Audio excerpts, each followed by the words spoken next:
Hello ladies and gentlemen, and welcome back to my channel for another Hot Toys figure preview video. Before we begin, I want to say a massive thank you to Ryan Kirkwood for coming along with me in person to this Hot Toys pop-up store in Shanghai and snapping these badass high-res pictures. Show Ryan some love in the comments below because without him, this series literally wouldn't be possible. You are looking to grab your very own copy of Miles G. Morales, he is available from Pop Collectibles. I have popped the link to their site in the description below. As always, do your own research, make sure you are comfortable before buying. I've also included the discount code Justin's Collection for 5% off your order if you do decide to buy from them. While you're down there, why not hit that subscribe, bell notification icon, and join button, so you're notified as soon as a brand new figure preview video goes live on the channel. Now, I totally expected Hot Toys to skip this particular look for Miles this time round. Maybe with the next Spider-Verse film, when we have a bit more screen time, there's more to work with for Prowler Miles, then we would have gotten a figure. But no, Hot Toys said this is more than enough, we are totally going to make him, and I'm glad that they did. This is a badass looking figure.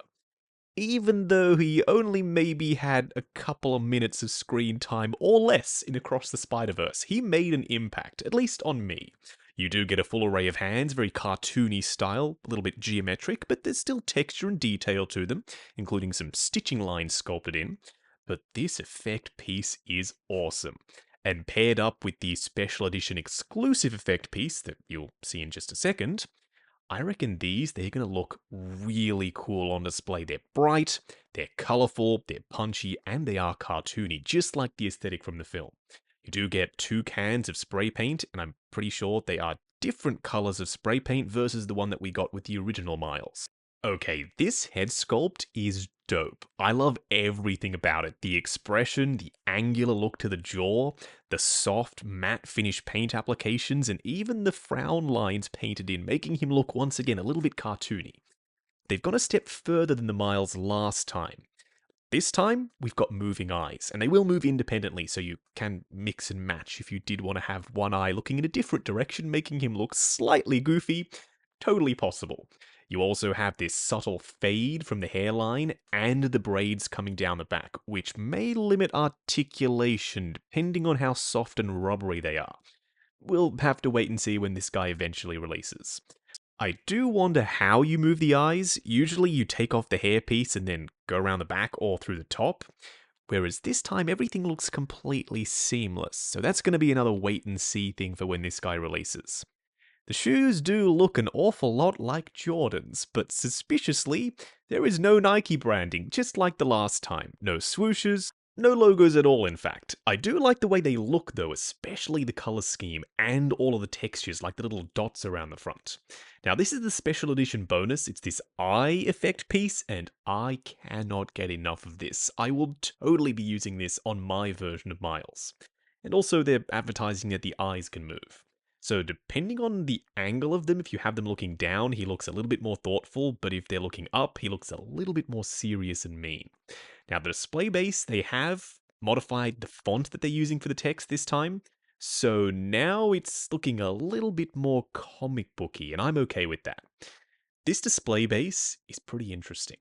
You've got these real metal chains, you've also got this pipe that you can have Miles resting on, and a massive freaking flight pole.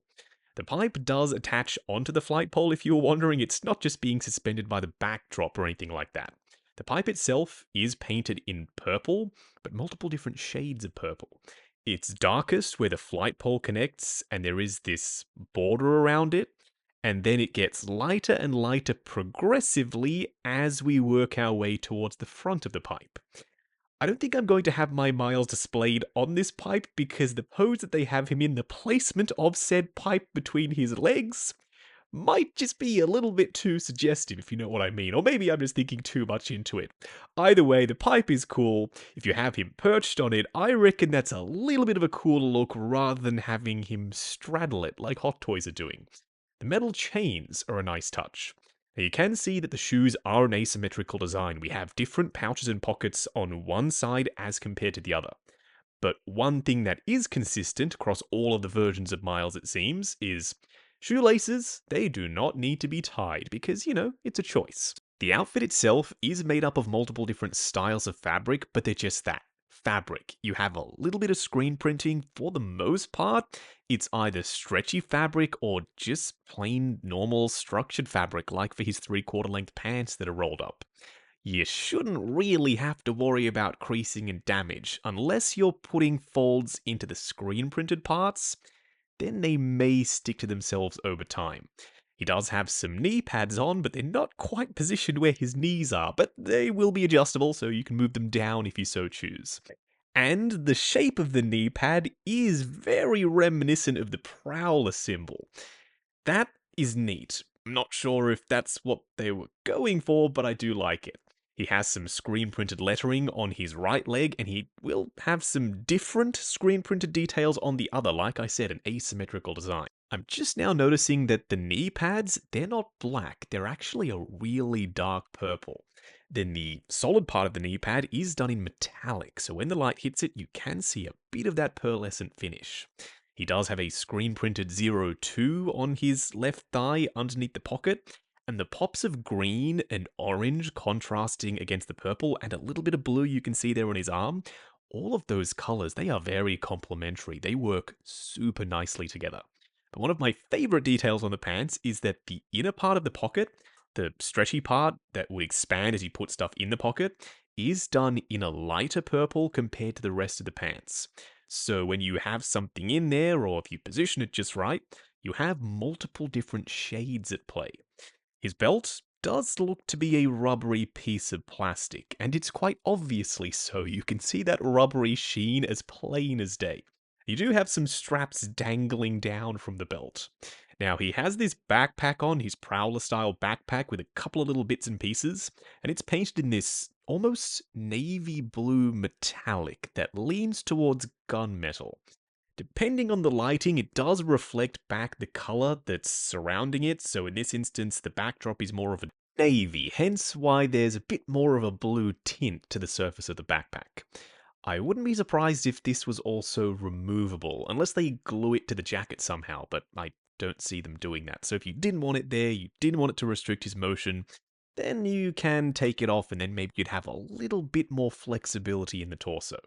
The belt is riding up in the display, and this is a perfect reason why I do not like waist clamps. They are very difficult to work with. They push the outfit up, especially when it comes to superhero figures like Superman. They will do damage to the suit over time, and this one, it will crunch in on that rubbery plastic belt, doing damage to it as well. So I would prefer if Hot Toys found another way of doing this. Maybe like what InArt did with their Superman, having the translucent flight pole that actually pegs into the body through the outfit. They totally could have done that underneath this guy's jacket. Speaking of the jacket, it's a different weave of fabric. The texture looks different as compared to the pants and his long socks that he has underneath them. But these gauntlets, they look absolutely awesome. You've got this metallic, punchy magenta, you've got this gunmetal finish to them, and look at those spiky nails.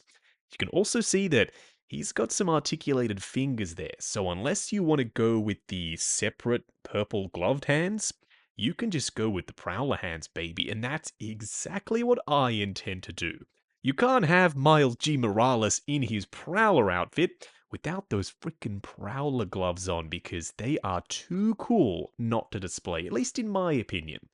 Now, he doesn't come with any other swap out hands for the Prowler gloves, and that's fine with me. I think the articulated fingers will be more than easy enough to work with to get all of the different gestures that you're probably gonna want to get out of them. You can see that there are multiple linkages as the armor plates overlap one another, almost like a medieval knight of some kind, and that just vibes with me. The helmet is a super unique looking design. It's Daft Punk-esque, while it also looks like the 2020 Miles suit from the PS5 game at the same time. It's a perfect blend of all of that stuff, with a little bit of Prowler sprinkled in.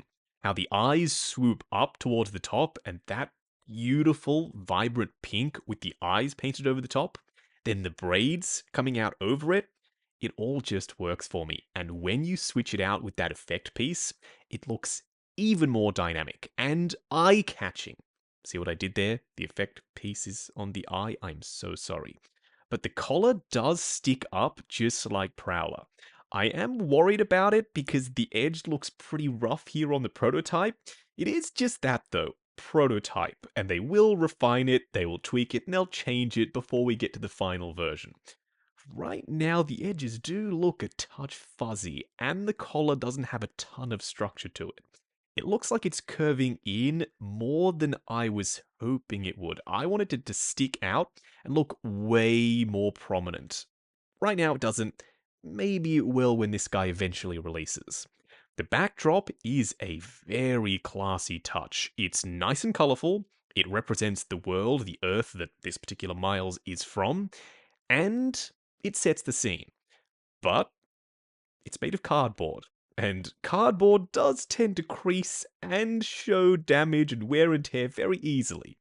I am hoping that they don't have to fold it up too much origami style like the Into the Spider-Verse Miles and Gwen. Those dioramas arrived all kinds of creased. It's something that I think they can work on when it comes to their dioramas. Even though this guy didn't get a ton of screen time in Across the Spider-Verse, I think he will in the next film. And it's not often we get a core key character for a next film before that film is even released. He has a lot of potential, and I cannot wait to see that next movie and pick up this figure. If you want to do the same, the link to Pop Collectibles is in the description below. As always, do your own research, make sure you are comfortable before buying. I've also included the discount code Justin's Collection for 5% off your order if you do decide to buy from them. While you're down there, why not hit that subscribe, bell notification icon, and join button if you like the sound of seeing your name in the end credits of my reviews. Like, comment, and subscribe will catch you in the next video.